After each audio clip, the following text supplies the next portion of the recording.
Eh, el día 1 de diciembre se entregó ya formalmente una carta que suscribí a nombre del Partido Acción Nacional en mi calidad de presidente de la Comisión Política Nacional y se la dirigí al presidente de la República, al presidente López Obrador, con el objeto de poder abrir un diálogo que el Partido Acción Nacional, el principal partido de oposición del país, no ha tenido en los primeros 3 años.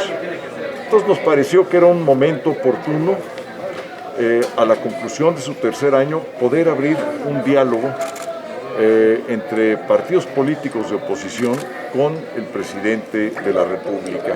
¿Por qué?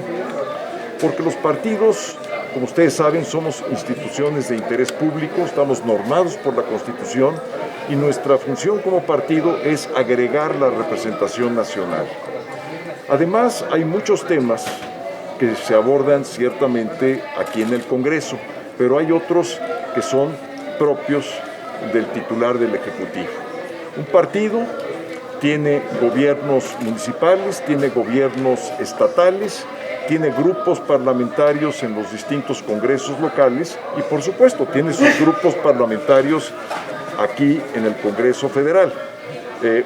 Trabajamos con nuestros pares de otros partidos, del partido en el gobierno, aquí en el Congreso Federal, y así lo hacemos cotidianamente. Pero los temas que vive el país, los temas fundamentales, por ejemplo el de la seguridad nacional, pues es el tema central, porque la seguridad nacional es la que tienen que estar las Fuerzas Armadas abocadas a hacerse responsables de sus funciones originarias, que es la seguridad nacional y la seguridad interior.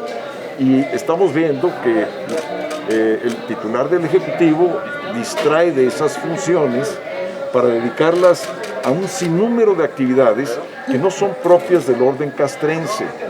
Y algo muy importante, la Guardia Nacional.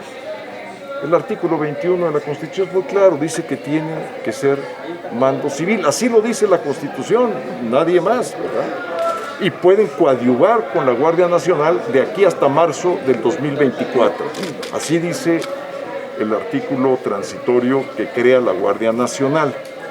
Pero vemos nosotros que los mandos dentro de la Guardia Nacional ya son totalmente castrenses. Entonces queremos platicar de eso con el presidente, porque si eso estuviera funcionando, habría una violación a la Constitución, pero habría resultados. Entonces podríamos ver de qué manera se salva esa situación. Para eso es el diálogo, hablando se entiende la gente.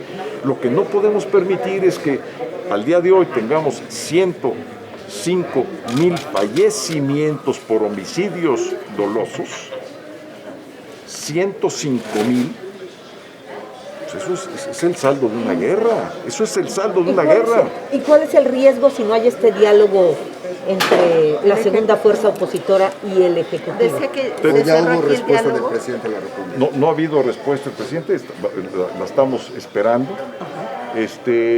y no es una espera ingenua. Lo que queremos demostrar es que las vías democráticas en México funcionan. No es algo que no sea, digamos, lo propio de una democracia. No puede haber una democracia, y esto hay que entenderlo muy bien, si no hay diálogo.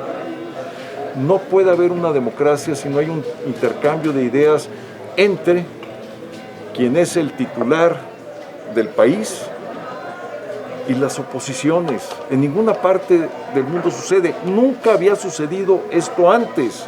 Ningún presidente de la República, así fuera del PRI o del PAN, había negado el diálogo a la oposición, salvo una etapa, ¿se acuerdan ustedes?, del presidente Salinas, que ya molesto con el PRD, dijo, ni los veo, ni los oigo. Yo creo que el presidente de la República no quiere empersonar al presidente Salinas en esa actitud discriminatoria que hizo al PRD y ahora quiere hacerla a toda la oposición. Eso es absurdo. Se está convirtiendo entonces exactamente en lo contrario que ha pregonado toda su vida. Está convirtiendo en Salinas. Se está transformando en lo que ha sido la lucha y el motivo por el cual ha desempeñado sus actividades políticas. Igualmente con la militarización del país. ¿Cuántas veces no escuchamos al presidente de la República decir que apenas llegara él a la presidencia, el ejército iba a regresar a los cuarteles? Hizo exactamente lo contrario. Se está convirtiendo Calderón ahí. Se está Está convirtiendo. irreconocible el presidente. Por eso queremos por las vías de la democracia abrir el diálogo. Lo que pedimos es dialogar. Si podemos o no llegar a acuerdos ya lo veremos, pero queremos que nos escuche.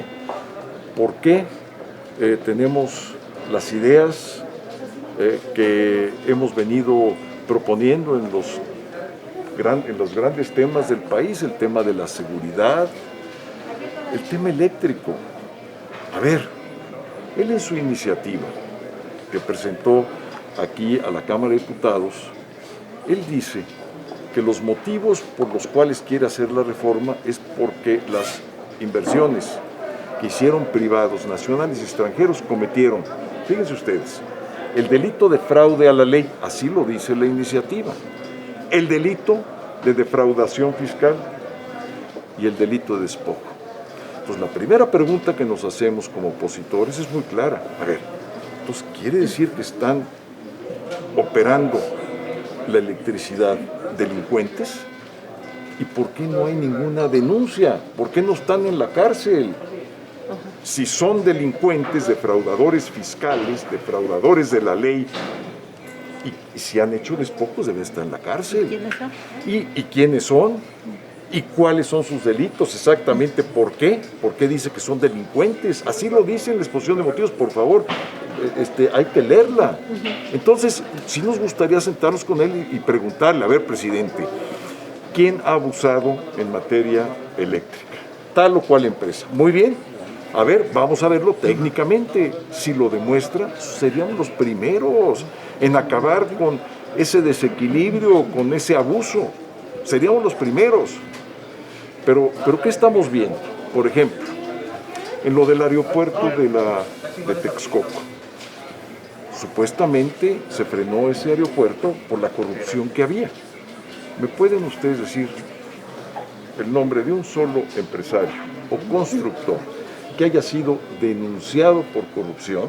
Uno solo del aeropuerto de Texcoco que esté en la cárcel, uno. Ya no digo todos, uno. Ah, pero ¿qué vemos? Que esos constructores se repiten en las grandes obras del presidente de la República. Entonces, ¿por qué acabó con Texcoco? A ver, ¿y cuánto costó esa terminación? ¿Cuánto costó? Oiga, diputado, Nos pero- dijeron en primer lugar que había costado 325,000 millones de pesos. Luego hubo una especie de rectificación, pero después el auditor encargado reafirma la cantidad, 325,000. Pues entonces nos va a costar el aeropuerto de Texcoco más caro que el aeropuerto de Santa Lucía. Eso es la información que estamos recibiendo. Entonces necesitamos platicar de estas ¿Y cosas. cuál es el riesgo si no hay este diálogo entre la segunda fuerza con el jefe del Ejecutivo? Tenemos que abrirlo por los canales democráticos. Yo no creo que el presidente López Obrador quiera convertirse en un autócrata, porque cancelar el diálogo en el país es cancelar la pluralidad, es cancelar los instrumentos más elementales de la democracia. ¿Cuáles son? Diálogo, negociación, acuerdos. Eso es, no se pide nada más. Y nadie está pidiendo claudicar en sus principios. Él nos conoce, sabemos que somos oposición desde hace más de 30 años, como sabemos su pensamiento igual, pero yo creo que podemos encontrar lugares comunes. ¿Usted cree que de este diálogo depende que se puedan aprobar las reformas constitucionales que envía? Si no, lo que le aseguro es que no se van a aprobar y que entonces seguiremos nosotros acudiendo a la Suprema Corte de Justicia para presentar las inconstitucionalidades de cada legislación secundaria. Ahí vamos a estar. Si dialogas- Y cuando vengan los nombramientos, porque se van a requerir 2/3 partes, pasará lo mismo. Entonces, quiero decirles que si no hay diálogo, va a ser muy difícil que el país avance. Va a ser imposible que él haga prosperar su proyecto, y escúchenmelo bien, no va a poder prosperar su proyecto si no tiene nuestro apoyo. Esta ambigüedad, como se maneja López Obrador, significará en verdad un desarrollo, una crisis peor para México, por la ambigüedad que se maneja. Sí está, pero no está. Es que yo no puedo entender que en pleno siglo XXI, a quienes nos ha costado tanto abrir la democracia al país, a quienes empezamos a trabajar desde los años 90 en esto para tener una democracia, ahora exista un jefe de Estado que no quiere dialogar con nosotros. Necesito votar, una disculpa porque ya me están aquí enseñando. Gracias, diputado. El PAN, para el PAN, significa la piñata favorita del presidente, estar péguele y péguele al PAN. ¿Por qué querría él hablar con los panistas? Porque yo no, pero yo no lo estoy haciendo de manera irrespetuosa y no le estoy, estoy tratando de hacerlo de una forma que para respetar su investidura. Él me conoce muy bien, yo lo conozco a él y sabe que va a ser tratado no solamente como jefe de Estado, sino con cordialidad. No va a haber una falta de respeto, no va a haber más que un diálogo por México, porque si no su proyecto no avanza, ni tampoco avanzará el nuestro, y el país, y el pueblo, y la gente, y la seguridad, y los empleos, y el 7% de la inflación, y la depreciación de nuestra moneda. ¿Dónde la vamos a dejar todo eso? Eso es lo que tenemos que discutir. Muchas gracias.